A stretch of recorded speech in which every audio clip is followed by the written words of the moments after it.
At first glance, this looks like nothing more than another routine speeding stop near a school zone. But within seconds, officers begin noticing something doesn't add up.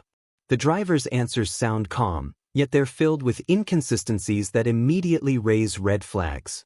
What starts as a simple traffic violation is about to turn into a DUI investigation, a refusal to comply, and a confrontation that could have been avoided entirely. Keep a close eye on how the conversation changes once basic questions are asked. It's often these small details, not dramatic behavior, that give officers probable cause to investigate further. As you watch, ask yourself, when does a routine stop become something much bigger? Yeah, hon. All right, so what speed did you think you were going? Because I got you at 58. 48. You know schools are being released right now, right? Yes, I'm sorry. Okay. All right. Give me just a moment. Hi, ma'am. I'm Officer Khan. I'm with Palm Beach Gardens Police Department. So what's going on today? I'm just going back to my boyfriend's house. Okay, where are you coming from?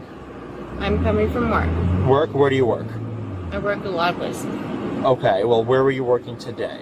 Today I was working in Palm Beach Gardens. Okay. How long have you been working for him? A long time. Long time? What time did you work today? Like 9 to 5. 9 to 5? Do you know what time it is right now? Yes. What time is it? 3:03. Okay, so how did you work 9 to 5 if right now it's 3:03? Got off early. Okay. So I'm going to have you step out of the car, please. Turn your car off and come on and step out. No, thank you. Okay, so I am ordering you out of the car now. If you refuse to get out, I'm going to have to remove you with my own hands, and I don't think you want me to do that. Okay? Let's go. If you do not exit your car, you will be charged with... Step out of the vehicle. Please No, step out of thank the... No, ma'am, it does not work No, like thank that. you. Step out of the vehicle. No, thank you. Okay, you are not leaving. You are detained at this time. This is a traffic stop. Not only that, but I suspect you're impaired. In I fact, do not suspect Nope. that. you close your door. Nope. Nope. Do not Hold on. do this. Do not do this. Car's off. I'm reaching across to take your seatbelt off. Time to get out of the car. Get out of the vehicle. At Nope. this point, you're going to be charged with resisting. Get out of the vehicle. Out of the vehicle. Do not make me pull you. Please get out of the vehicle. If you turn your car on and put it into Get out gear, of the I already car. turned your car off. It's not on. I already turned your car Out off. of the car. No, I Out turned of the my vehicle. car off. Out of the Get vehicle. out Turned my of the car No, you off. didn't, because I just reached Yes, in your I car did. to do it. No. All right, we're No, done. you We're done. didn't. Nope. Get out of the car. Stop. Oh At this my time, you're God. under arrest for driving under the influence and resisting. What? Put your hands behind your back. Stop. Oh my God, I did No. Nope. I Don't didn't. move. You did not turn my car off. In fact, I did. It's on my camera that I reached into your car and hit your button. This is the critical turning point in the encounter. Many people don't realize that during a lawful traffic stop, officers generally have the legal authority to order a driver out of the vehicle. The officer repeatedly gives clear verbal commands before ever resorting to physical removal, demonstrating a gradual escalation rather than an immediate use of force. Notice how he documents every action out loud for the body camera, from turning off the ignition to unbuckling the seatbelt. That's not accidental. It's intended to create a clear record of what occurred. Whether you agree with every decision or not, this is a textbook example of an officer explaining both the legal basis and the consequences of continued noncompliance. What do you think? Did the officer remain patient, or should this situation have been handled differently?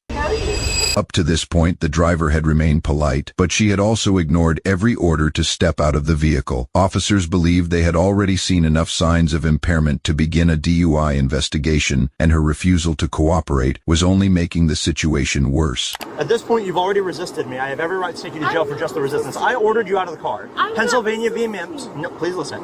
Pennsylvania v. Mims, which is a United States Supreme Court case law, says that when I order you out of the car, you have to get out. You told me no.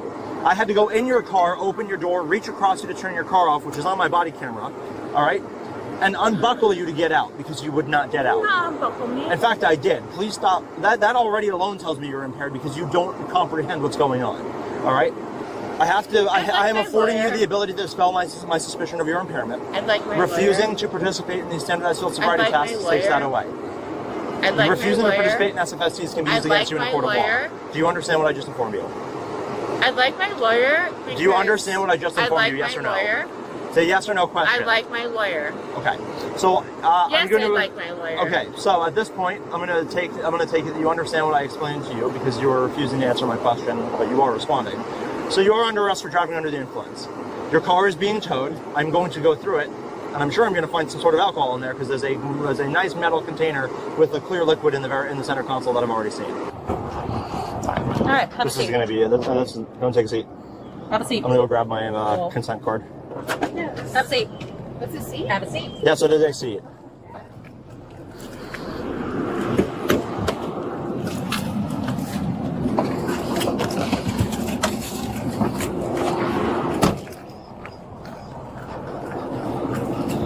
Okay, so it's about a 20-minute drive down to the Palm Beach County Jail. All right, after we get to the Palm Beach County Jail, there's going to be a breath tech waiting for us. I'm required to give you a 20-minute observation period. When we get down there, I'm going to ask if you'll provide a breath sample. Will you provide that breath sample, yes or no? I like to see my lawyer. I need an answer, a yes or no. I like to see my lawyer. I need an answer, yes or no, please. I like to see my lawyer. Okay. Even after being warned about the consequences of refusing a breath test, the driver continued declining every request. By now, officers believed they were dealing with someone who fully understood what a DUI investigation could lead to. Yes or no? It's a yes or no question. Do you understand what that means? The very fact that you use the term Taylor warning when I didn't tell you that it was called Taylor tells me that you've had a DUI before. In fact, I know you've had a DUI before. All right? And the fact that you're not answering this and you already have a prior suspension on your record tells me you know exactly what's happening here. At this stage, the investigation is no longer centered on speeding. It's about building the DUI case. The officer references prior driving history, explains the consequences of refusing testing, and notes observations that could later be presented in court. Then comes another major development, the search of the vehicle. Officers begin discovering multiple alcohol containers, evidence that can significantly strengthen an impaired driving investigation depending on the circumstances and local laws. It's a reminder that refusing tests doesn't necessarily stop an investigation. Officers rely on the totality of the evidence they observe throughout the encounter. Looking back now, where do you think this driver's biggest mistake occurred? The speeding, refusing to exit, refusing testing, or something else entirely? In fact, you have. In 2011, it shows it when I pull up your record. So I said, you must think I'm dumb.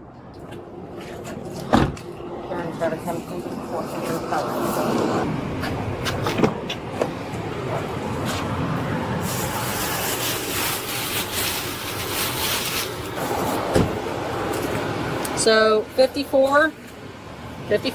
Okay. Strong orders. Hold on. Nice. Hold on. Triple nice. Hold on. Quadruple nice. Octuple. That's still a little chilled. What began as a speeding stop ended with officers finding multiple open alcohol containers inside the vehicle. The driver was charged with DUI resisting arrest without violence, a second DUI test refusal, and refusing to sign the citation. Court records later show she was sentenced to probation, community service, DUI school, and an ignition interlock requirement. What began as a speeding violation near a school zone ultimately resulted in multiple criminal charges and long-term legal consequences. Throughout the encounter, officers documented their observations, repeatedly explained the driver's legal obligations, and gave numerous opportunities to comply before making an arrest. The case also highlights an important lesson. Every decision made during a traffic stop can influence what happens next, especially when impairment is suspected. Whether you're evaluating the officer's tactics, the driver's choices, or the legal process itself, incidents like this remind us how quickly routine encounters can escalate when communication and cooperation break down. If you found this breakdown as intense as we did, hit that like button, share your thoughts in the comments, and don't forget to subscribe for more real-life body cam breakdowns.